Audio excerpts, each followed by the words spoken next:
from the ABS-CBN social media newsroom at www.abscbnpr.com. We are down to our last two questions. Okay. At isa dyan ay manggagaling from Radio Inquirer, si Janine Cruz. Yan, Janine. Hi guys. Tinatanong ko lang kung bakit talagang may hipon. Para ba dun sa background ng Kasi tawag dito kasi pag sinabi mong gandang-ganda ka sa sarili mo, minsan negatibo ang dating ng mga tao eh. Di ba sasabihin masyadong mataas yung tingin, ang yabang. Pero ayan, kaya may dala akong hipon. Parang yung, di ba, gandang-ganda ako sa sarili ko, pero ang tingin sa akin ng tao, hipon, yung di ba may mga ganun yung maganda katawan pero pangit ulo, di ba? Yun ang term na ginagamit. Yung hipon yun ang ginagamit sa ganun tao, yung gaganda ng katawan pero hindi sila nagagapuhan o nagagandahan.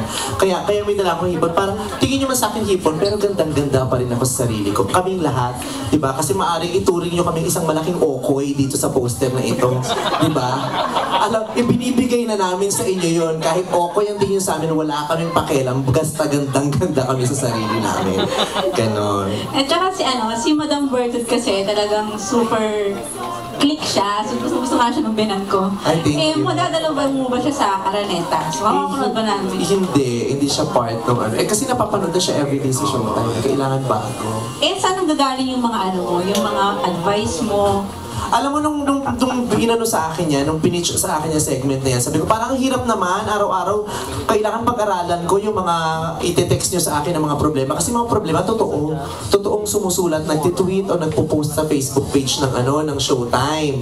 Sabi ko, ang hirap naman yan, minsan nakakapili sila ng istorya, late na, madaling araw na. Sabi ko, tapos pag-aaralan ko pa. Sabi sa akin ng director, hindi mo kailangan pag-aralan, mag-stick ka lang sa core mo. Kung anong nararamdaman mo tungkol dun sa issue, hindi mo kailangan manloko ng tao na kailangan yung sasabihin mo magandang-maganda para tunog maganda. Kung ano lang yung totoong pinaniniwalaan mo tungkol doon sa issue, para hindi mo na kailangan mag-isip. Yun yung ginagawa ko lagi. Kung ano lang yung belief ko. Thank you. Thank you. Okay, thank you. The last question, Aaron. Yes, but before that, partner, we would like to thank Bello Medical Group, ABS-CBN Mobile, WeChat, Box.com, Star Mobile, and Tony and Jackie. Our last question will come from Carmela Bobbies. Ay, siya rin may question pala, sorry. Pagbigyan natin silang lahat. Hi! Hello! Since you have a segment na Advice Ganda sa Showtime, and kung ikaw yung person na may problema, anong sasabihin mo? Anong sasabihin ni Madam Bertut kay Vice Ganda? Kung meron akong itatanong. Ang hirap niyan, para naman ako si Raulo niyan. Tinanong ko sa sarili ko, tapos sinagot ko din. Diba? Ay, unang-una kaya nga ako nagtanong, hindi ko alam yung sagot. Tapos sinagot ko din pala, ay adik na lang ang tingin mo sa akin. Ang itatanong ko sa kanya, dapat pa ba akong kabahan sa May 22, Madam Bertut? Yun ang itatanong ko sa kanya. Tapos ang sasagot sa kanya ni Madam Bertut, hindi namang masamang kabahan. Kailangan kabahan ka ng kaunti kasi pag masyado kang relax, di ba? Hindi rin masyadong nakakaganda yun. Kailangan may konting kaba. Pero kailangan, kahit kinakabahan ka, nananatili ang paniniwala mo. Paniniwala mo sa Diyos, paniniwala sa tao na nagmamahal sa'yo, at paniniwala mo sa sarili mo.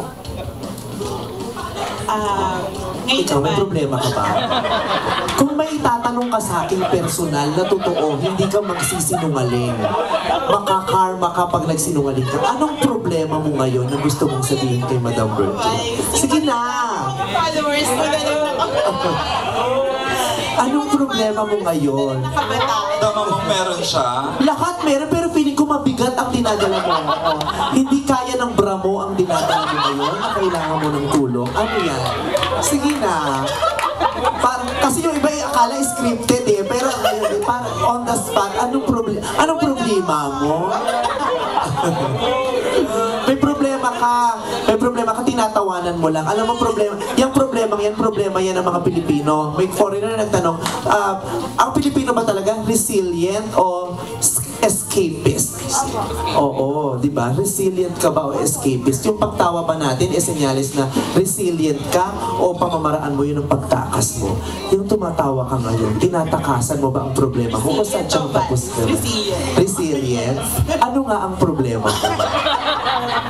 Wala kang problema. Yung mga kabataan nila. Hindi pwedeng wala kang problema dahil hindi ka Diyos. Ano yung sasabihin ni Madam Bertut sa kanila? Yung pumaprotekta kay Vice Ganda. Sorry. Yung mga kabataang poprotekta kay Vice Ganda online, nakasama social mo, media. youth power. Anong i-advise ganda ni Madam Bertut sa kanila? Ang i-advise sa kanila ni Madam Bertut ipagpatuloy lang nila ang pagsuporta. Dahil yung pagsuporta nila na yan is sa makakaya ng tao, papalitan niya ng kaligayahan at pasasalamat. Kaya yung suporta na yan hindi nila pagsisisihan dahil hindi naman maling tao ang sinuportahan nila. Dahil ang taong ito wala namang ibang intensyon kundi patawanin lamang sila. Maaaring nagkakamali pero hindi masamang tao. Thank you, Vice. Wow, ganda Thank na. you. Thank you, madam. Okay, the last question. Yes, partner, we have a question from Mark Madrona. Okay, Mark.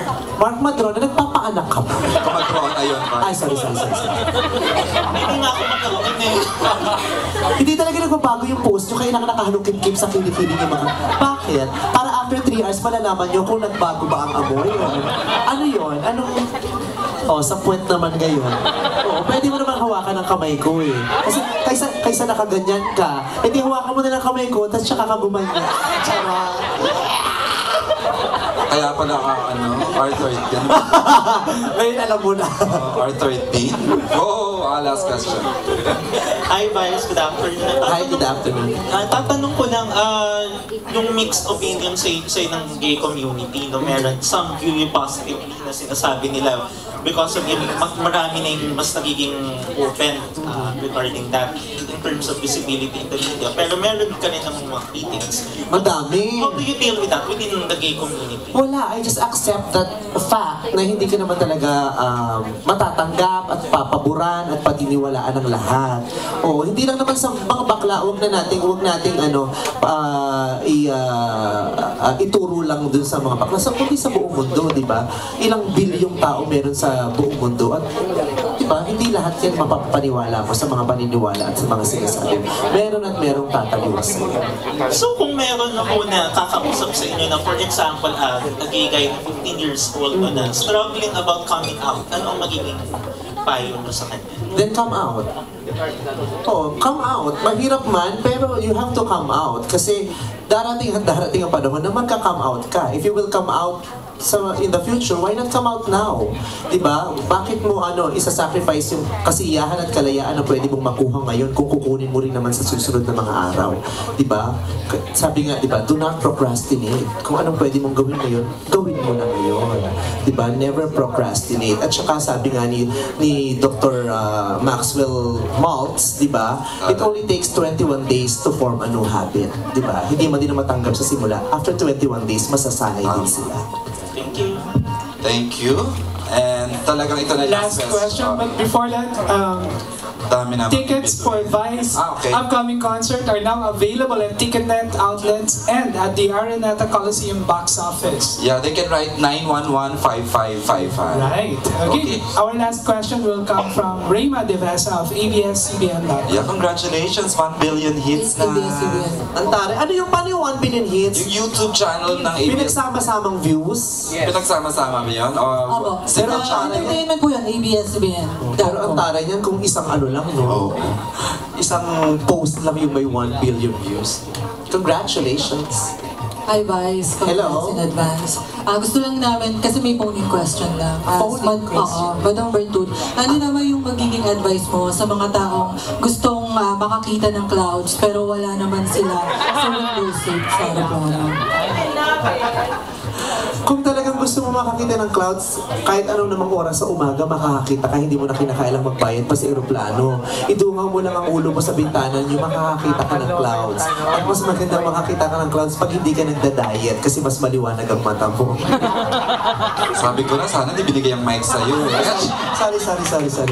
Pero wala namang masama kung ma-amaze ka sa clouds. Ako nga amazed ako sa stars eh. Diba? Wala namang masama doon kung ma-amaze ka sa clouds. Oy, wala tayong inaano dito ha. For fun lang naman yung mga sagot na yun. Oo, ganyan kayo eh. Oo. Pinagtatawanan nyo din naman yung ganyan, pero pag sinulat nyo, sasabihin ako, inokray niya si Melissa Mendez. Oo, di ba? Yun Yun ang sinasabi. Pero lahat naman kayo, iniisip nyo yan. Nung lumabas tong isyong to, pinagtawanan yung lahat si Melissa Mendez. Diba? Pero single out. Diba? Naku, si ganyan, pinaglaruan si Melissa Mendez. Isa lang tuloy yung masama. Lahat kayo ang kebubuti. Okay, and with that question na hindi seryoso, we'd like to thank everyone for coming. Vice, this is your pasalamatan mo na for coming this afternoon. Go, Vice. At maraming salamat po sa inyong lahat na nakipagbiruan sa akin ngayon sa mga tanong na may halong biro, yung iba naman may halong katotohanan. Maraming salamat for spending your time with me. At salamat po na sa maagang panahon ay tinutulungan, sinusuportahan nyo ang concert ko na Vice Gandang-Ganda sa Sarili, sa Araneta, Eddie Wow. Maraming salamat and congratulations sa ABS-CBN dahil sa proyektong ito. Maraming salamat po. Sana po talaga suportahan ninyo. Thank you po. God bless everyone. Thank you, and from ABS